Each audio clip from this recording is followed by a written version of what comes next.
이용구 법무부 차관이 지난 11월 6일 한밤중에 택시를 타고 가다 택시 운전자를 폭행한 사건이 있었습니다. 경찰은 택시 운전자가 처벌을 원치 않는다는 핑계를 대며 무혐의 처리했습니다. 그러나 이 사건은 폭행 장소가 아파트 단지 안도 아니고 일반 도로상이었고 시동을 끄지 않은 정차 상태였던 만큼 특정범죄가중법, 곧 특가법 대상입니다. 도로상의 택시 운전자 폭행은 피해자가 원치 않는다 해도 반드시 처벌하는 특가법상의 반의사불벌죄입니다.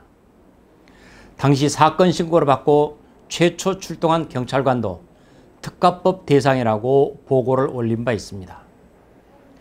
택시 운전자도 맨 처음 진술할 때는 운행 중 택시 문을 열었고 이를 제지하자 욕설을 했으며 도착할 때쯤 운전하는 자신의 목 부위를 잡았다고 했던 것입니다. 하지만 사건을 넘겨받은 서초경찰서는 가해자인 이용구 차관에 대해 소환 조사도 하지 않고 뭉개버렸습니다. 급기야 사건 발생 엿새 후 입건도 하지 않고 내사 종결해버렸던 것입니다. 당연히 특가법을 적용했어야 할 사건을 그러지 않고 입건조차 하지 않고 뭉갠 것은 경찰 그 자체가 특수직무유기죄에 해당합니다. 경찰은 택시 운전자가 사흘 만에 욕이 아니라 혼잣말 같았다는 등으로 진술을 바꿨다는 것을 핑계로 들고 있는데 이 과정이 수상하다라는 것쯤은 국민 누구나 짐작하실 것입니다. 이 사건은 당시 블랙박스 음성 녹음만 확인해도 상황이 금세 파악되는데 경찰은 블랙박스에 대해서는 아무런 말이 없습니다.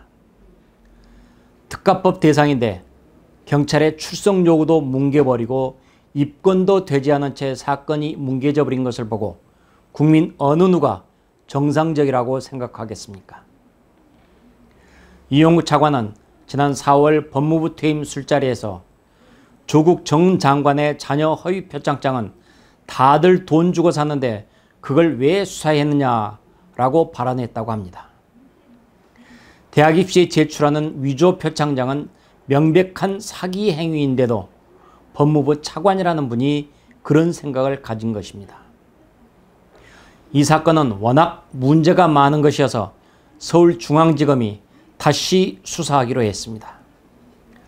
이용구 차관은 최근 윤석열 찍어내기에 앞장섰던 사람입니다. 이용구 차관이 또다시 사건을 뭉갤지 검찰이 얼마나 올바르게 수사할지 지켜볼 일입니다. 감사합니다.